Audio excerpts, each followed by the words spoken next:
അവന്റെ വലതുകാലും ഇടതുകാലും ചലിക്കുന്നുണ്ട്. ഞാൻ അന്ന് തോമസ് വൈദ്യന്റെ വീട്ടിൽ വെച്ച് അച്ഛനോട് പറഞ്ഞതാ അവന്റെ ഇടതുകാല് ചലിക്കുന്നുണ്ടെന്ന്. അങ്ങനെയാണെങ്കിൽ ഞാൻ മൂന്നാറിൽ വെച്ച് കണ്ടതും ചിലപ്പോ സത്യമായിരിക്കും. ആ സത്യം കണ്ടുപിടിക്കാൻ നീ ഒരുത്തനെ വിട്ടിട്ടെ. അവ ഇപ്പൊ നടുവൊടിഞ്ഞ് കിടക്കുവല്ലേ. എന്ത് ചെയ്യാൻ പറ്റും? എങ്ങോട്ട് തിരിഞ്ഞാലും ദൈവത്തെ പോലെ ഒരുത്തൻ പിന്നാലെ ഉണ്ടല്ലോ. തൂണിലും തുരുമ്പിലും ഒക്കെ. മാർക്കോ, കണ്ണൻ ഇത്രയും വ്യത്യാസം ഉണ്ടായിട്ടും എനിക്കൊരു മാറ്റവും ഇല്ലല്ലോടാ. ആര് പറഞ്ഞു മാറ്റമില്ലെന്ന്? നിങ്ങൾക്കിപ്പൊ കാലുകളൊക്കെ ചലിപ്പിക്കാൻ പറ്റുന്നുണ്ടല്ലോ. അത്യാവശ്യം നിങ്ങൾ വീൽ ചെയറിൽ പിടിച്ചിട്ട് എഴുന്നേറ്റ് നിൽക്കുന്നുണ്ടല്ലോ. കണ്ണൻ എഴുന്നേറ്റ് നടക്കുന്നത് യവൻ പറയുന്നത് കേട്ടിട്ട് അത്ര ഇമ്പ്രൂവ്മെന്റ് എനിക്കില്ലല്ലോന്ന് പറയുകയായിരുന്നു. കള്ളു കുടിച്ച് കിറങ്ങിയ സമയത്തെ ഇവൻ കണ്ടെന്ന് പറയുന്നത് നിങ്ങൾ വിശ്വസിക്കരുത്. കള്ളു കുടിച്ചിട്ട് കിടന്നാ പിച്ചുമ്പയും പറയുന്നവനാ. പിറ്റേ ദിവസം എഴുന്നേറ്റിട്ട് കാണാത്ത കാര്യം കണ്ടെന്ന് പറയുന്നവനാ.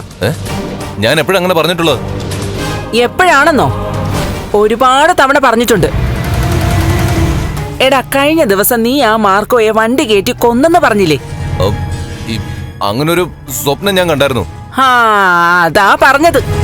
അന്ന് നീ മൂക്കറ്റം കുടിച്ചോണ്ടാ കിടന്നത്.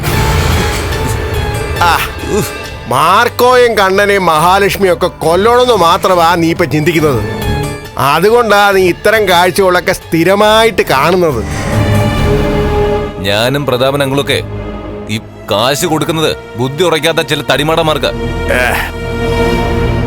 അവന്മാരാണെങ്കിൽ ഇഷ്ടം പോലെ കാശ് വാങ്ങിക്കുകയും ചെയ്യും, അതിലും ഇഷ്ടം പോലെ കഴിക്കുകയും ചെയ്യും.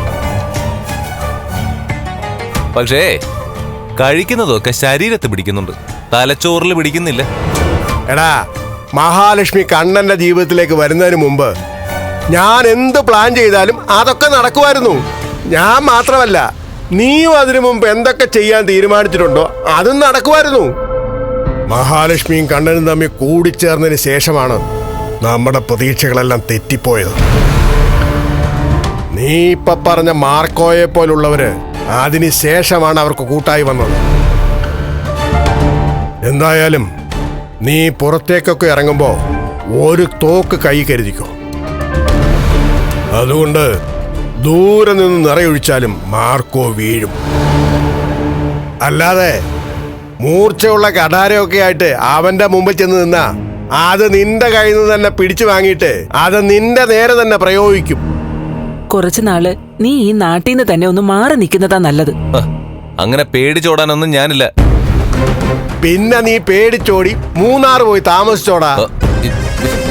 എന്നുവെച്ചാ അത് കുറച്ച് മനസ്വസ്ഥത കിട്ടാൻ വേണ്ടിട്ട് പോയതാ. സമാധാനത്തോടൊന്ന് മദ്യപിക്കാൻ വേണ്ടിട്ട് പോയതാ. അവിടെയും സ്വസ്ഥത പോയി.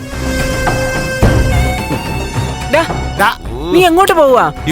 ഇതിനകത്ത് നിന്നാലേ എനിക്ക് മൊത്തത്തിലൊരു ശ്വാസം മുട്ടല.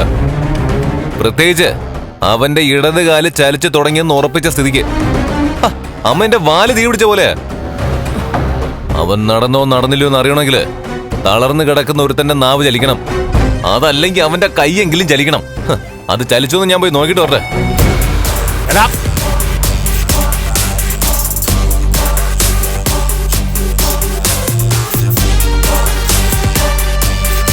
നമ്മുടെ മോന്റെ പോക്ക് കണ്ടിട്ട് അവൻ അധികം താമസിക്കാതെ ഒരു പേര് കിട്ടുമെന്നൊരു സംശയമുണ്ട്.